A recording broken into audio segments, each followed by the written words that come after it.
Welcome to the SkirtWork Podcast.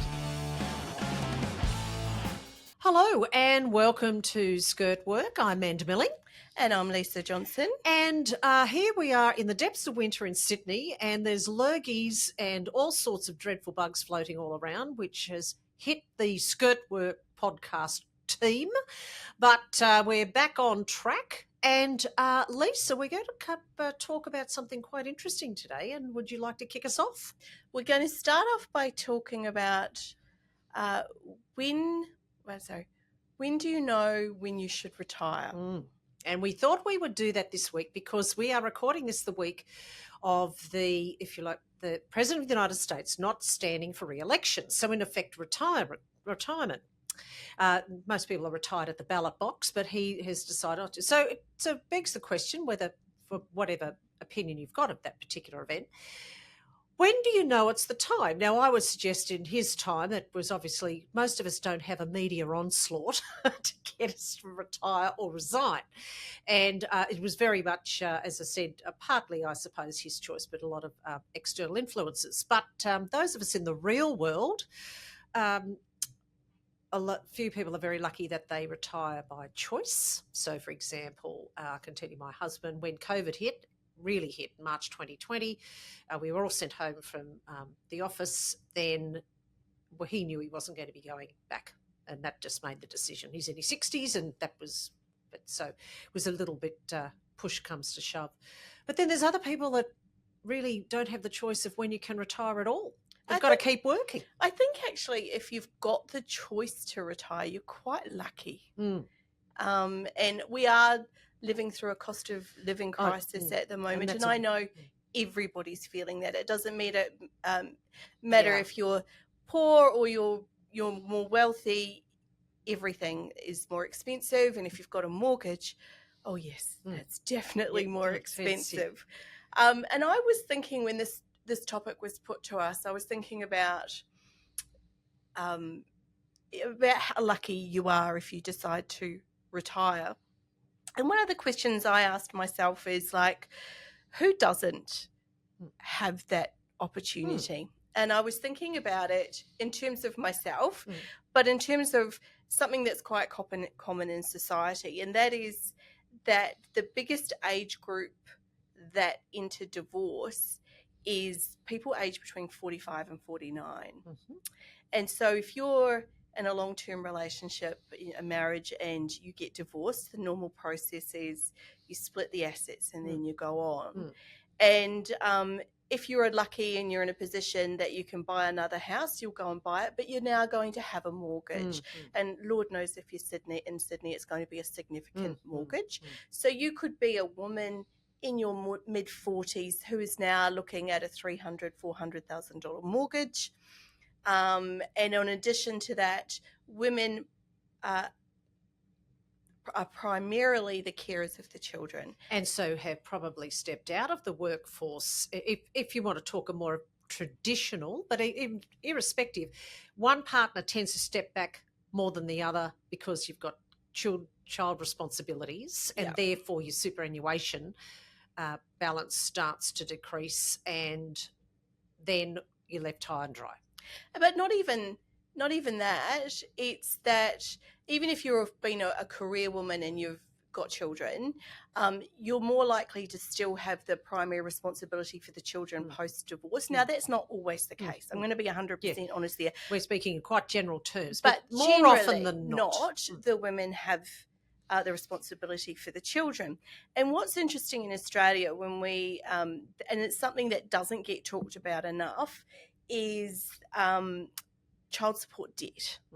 So I just found some stats, and currently, I think it was in 2023 actually, there were 218,000 parents who were in child support debt, and collectively they owed $1.7 billion. So if you are now thinking you're a divorced woman in your mid-40s, you've got a big mortgage and potentially you're not getting adequate child support. So your income is being spent like you can't save. Like there's no savings there because you're just living paycheck to paycheck essentially because of your expenses. When you're 45, you still feel quite young. Well, you are. You are.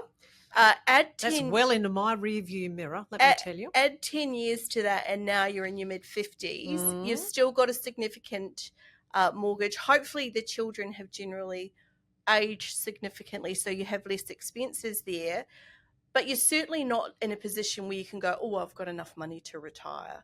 Because women generally have less superannuation, even if they're working women.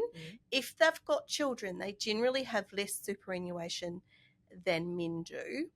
And women live longer. So it's kind of like, oh, I can't actually afford. And also added to that mix is people like, well, you and I, who were, if you want to call, the actual term is geriatric mothers is the actual term. I was but I was nearly 41 and you were a bit older than that. And so therefore in my 50s, I've got a child very much still in school. Very much in school, early teenager. Yep, mine's 6. He's turning 7 soon. We'll probably have another session completely on mature female contraception probably later on for you, Lisa. Thank you very much. Yes, that was a bit of a shock, wasn't it? It was. Yes. Anyway, that was a wonderful, wonderful surprise for Lisa and her partner, and her business colleagues were very shocked, surprised.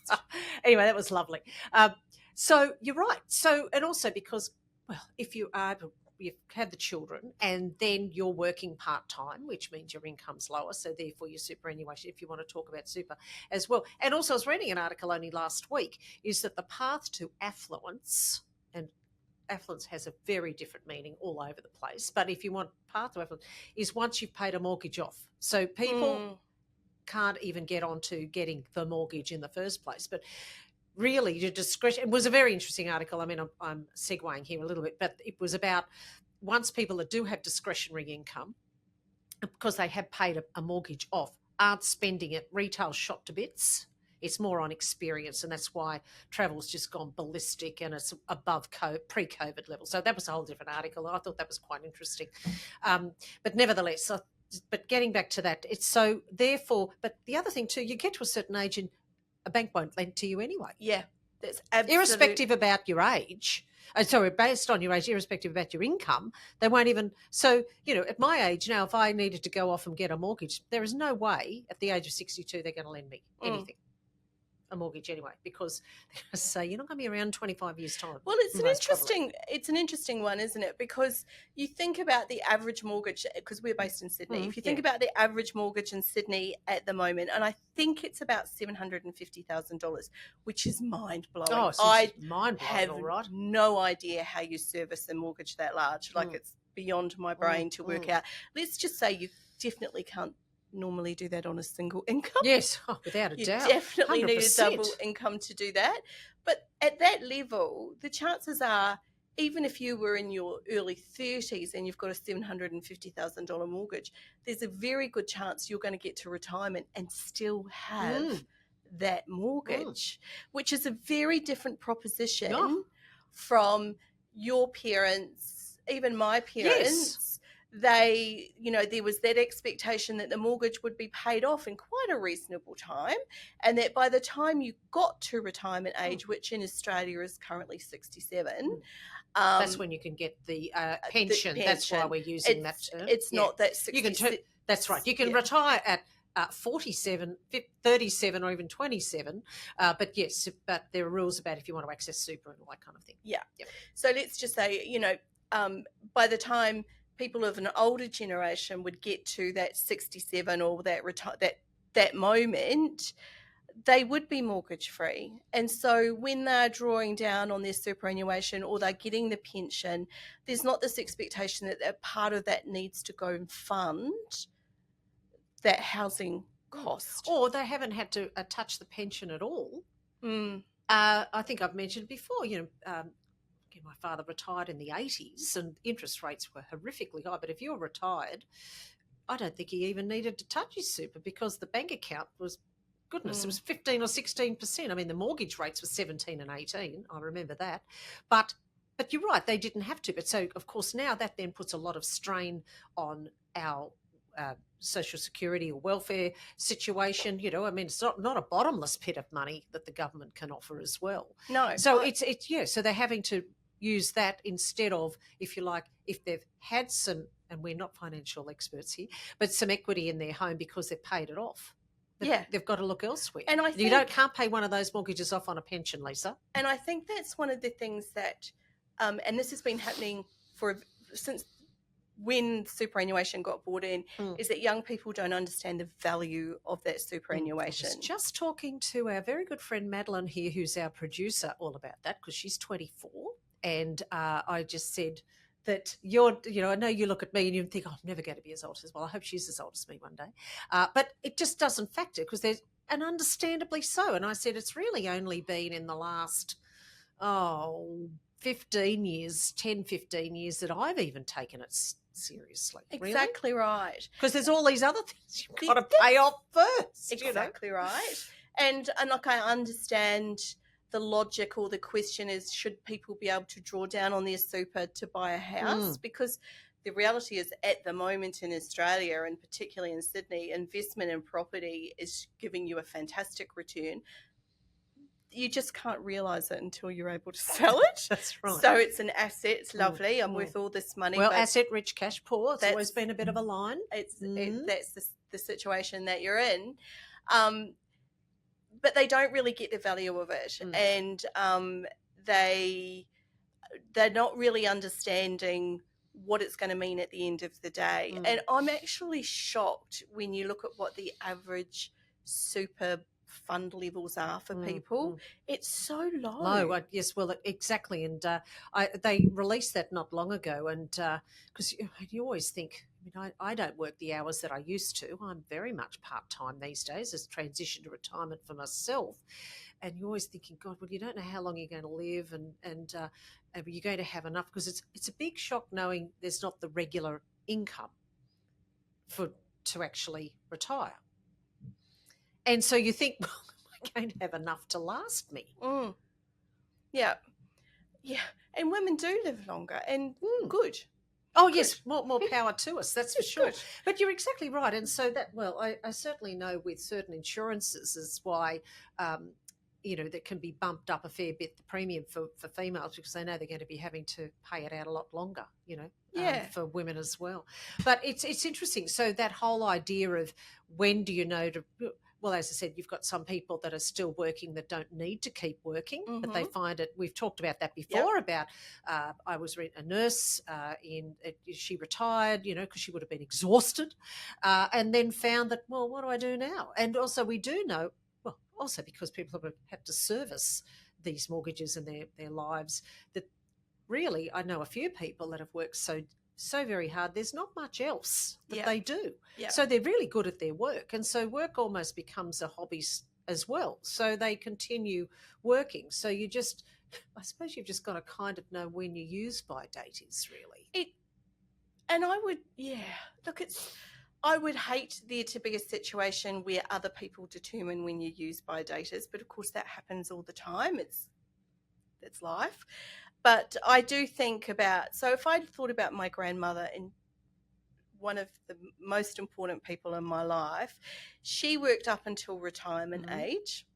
I think in that stage it was 60 in New Zealand, and she retired at 60, and she became very isolated because her social circle was very much at work. And we've talked about people working in the office and not remotely for that very reason.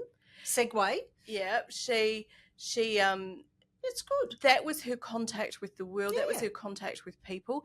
My granddad, who was a returned serviceman, he had a very healthy, stable social circle outside of employment. So what I mean by that is every day at 2:00 he'd jump on his bicycle, because then he wouldn't be drink driving, and he would drive to drink riding, which he didn't think was an offence, and he would ride off to the RSA, which is the RSL in New Zealand, and he would meet up with his cohort, and they would get jugs of beer and sit down there and solve the world's problems, which is great. And then at 5:00, table of knowledge. 5:00 he'd totter on home, and there'd be dinner. But Nana was isolated. She didn't have a great social circle outside of work, and she spent a great deal of time alone. And it very much contributed to how quickly dementia took hold in her, because you need to be stimulated, you need your mind to be working, and she was very good at what she did, and that just wasn't happening for her. And I think that's, well, getting away from the financial side now that we're talking that side of things, why a lot of people come back and work. Well, and I think there's definitely been, because I probably am more cognizant of it now, is really dipping into that wealth of knowledge and institutional knowledge, because essentially that's really what my job is these days. They've just been around a while and just know where the bodies are buried, really. And that's the kind of stuff that you can see that value. So it was very interesting reading that article about that nurse. And so she said, she's in a position where she probably doesn't have to work, but she chooses to work. And so that whole mindset's completely different. Completely. Yeah. Rather than, God forbid someone loses all their money in a scam. I've read a couple of those this week, lose your life savings. And then I know I've said to my husband numerous times, at my age, having to start from scratch, I think really would just do me in. It would be financially. I mean, just because everything's tied in with that. Yeah. Just everything, you just look back on your history of work and where you've built it to, where, kids are off your hands and you basically got the mortgage under control and all that kind of thing, or you've gotten rid of it altogether, and then you can life's a little bit slower, but having to ramp it up again, I mean, that would be just terrible. I just imagine that for quite a number of women, life is not that slow. No, it is not. And you're exactly right. And as I said, you see that, and particularly where they, if you like, in the traditional, where the wife's at home and looking after primary care, particularly in the era we grew up in, and all of a sudden they're left, if you want, high and dry. Marriage breaks up for whatever reason, and there's no regular. The skills have shortened. Their skills are very much outdated. That we noticed that quite a bit when we were recruiting in the 90s, didn't we, Lisa? That all of a sudden everything was automated, digitalised, very different now. But you'd always have to on an ad need computer skills or something like that, which is such a redundant term these days. But they really struggled, and they might say, well, I've done a course. I said, well, it's not really, you've got to hit the ground running, and that was really tough. It was. Now, let's take a wee break. I need my cup of coffee. I need have a coffee. A glass of water, and we'll be back in a moment to solve the world's problems again. Yep. At P2P, you will have a tailored consultant that has an expert knowledge in a particular industry. We have great technology in place. We have a really great relationships with lots of different clients and a lot of candidates in the market. We have specialist consultants within the team. Internationally recognised, so there is an opportunity to collaborate with many different branches. But from a proactive perspective, we are able to answer clients' needs. I'm really proud of what we stand for and how we operate. We always operate with integrity, professionalism, and we really pride ourselves on providing the best service to our client.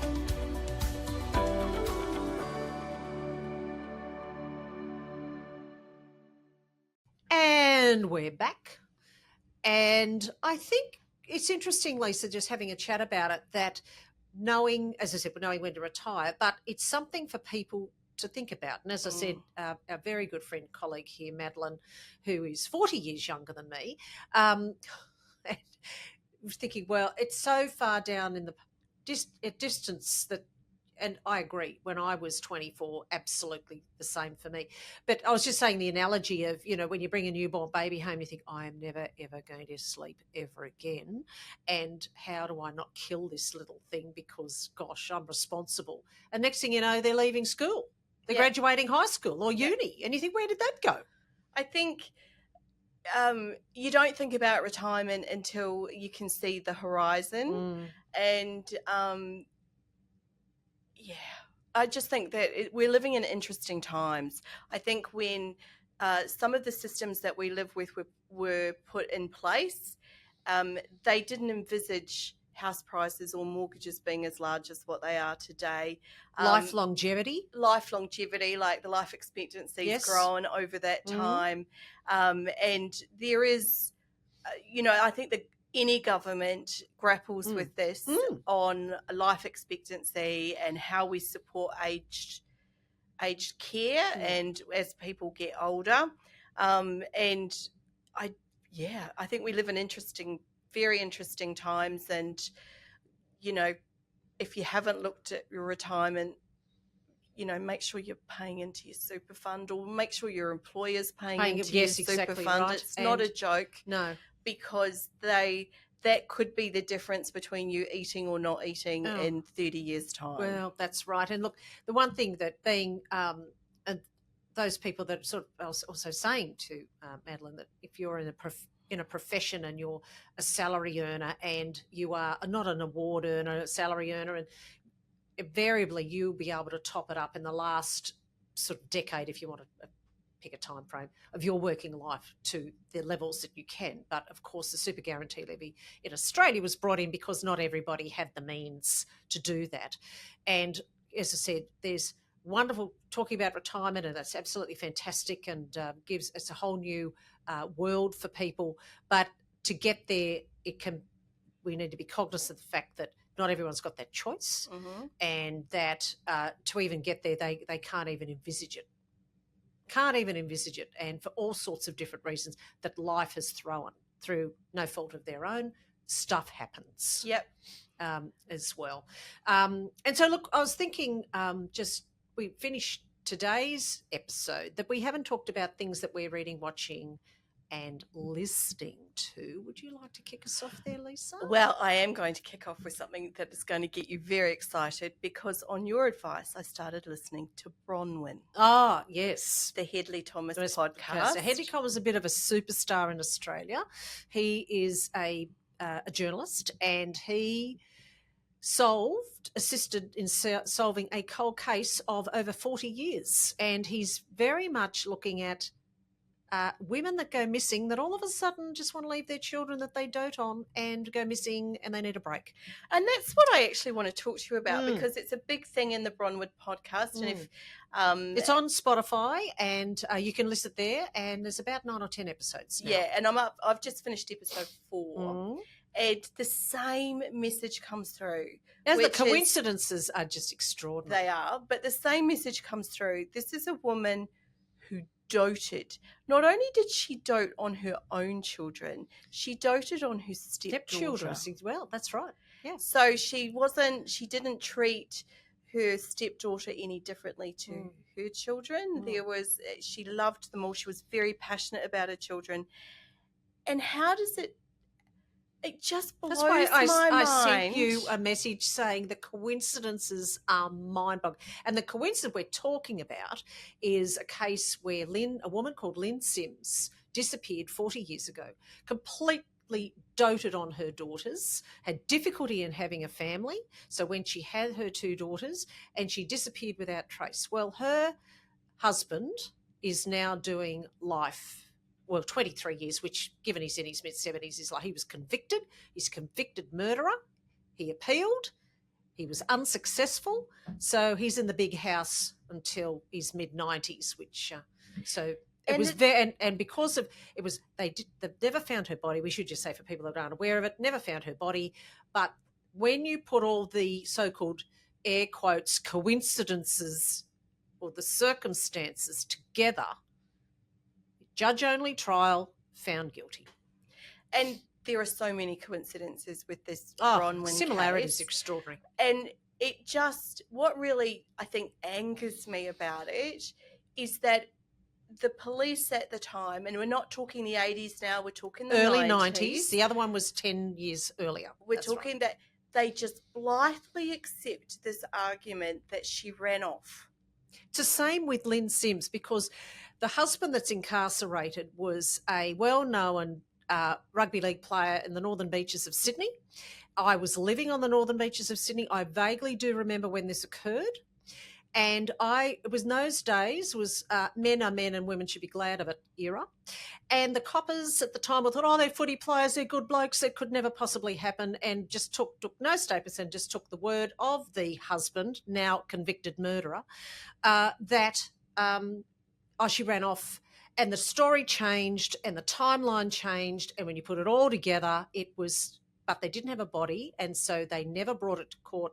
It went through a number of coronial inquests. And so they did. And so Hedley Thomas is, I did read a funny tweet that someone said, I'm going to swear now. Tweet said, if I'd committed a murder and I heard Hedley Thomas was running a podcast, I know I'm completely fucked. I'd give myself up. So I did read that tweet. I thought it was very funny.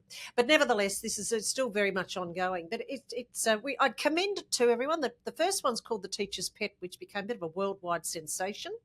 And this one's called Bronwyn, after the name of the woman that needed a break, allegedly. Needed a break. We commend it and commend it to you. So it's from her children. Yeah, very, very interesting. And I'll just talk very quickly about just finished watching I think it's the third series of The Bear. Look, honestly, it's fantastic. There's been a little bit of it's about the restaurant in Chicago. It's streamed on Disney Plus in Australia. The reason I just got to know about it was because they just won all these Emmy Awards, and I thought, what on earth is this? So. And Jeremy Allen White, who is the Lauren model, the underwear model of the moment. And look, it is just such a they've got some amazing cameos in it, goodness me. But it's just a restaurant in Chicago. There's a lot that's going on. The way they choreograph their kitchen scenes is just you forget that these are actors. And it's remember the Sopranos, and they might have a dream sequence, or they'd switch it up every now and again. Well, they very much do it here. And I was reading a few reviews the weekend before we sat down, and my husband and I like same but different. And there's some really left of field the way they've approached a few things, and I really thought he would say, oh, yeah, but we loved it. And they've left it on a cliffhanger, and they've got a couple of Academy Award winners that are in there that just pop up, and they are extraordinary. So look, I think it's great, and on a lot of different levels. I can understand why they shifted it up a bit this season. It's quite different.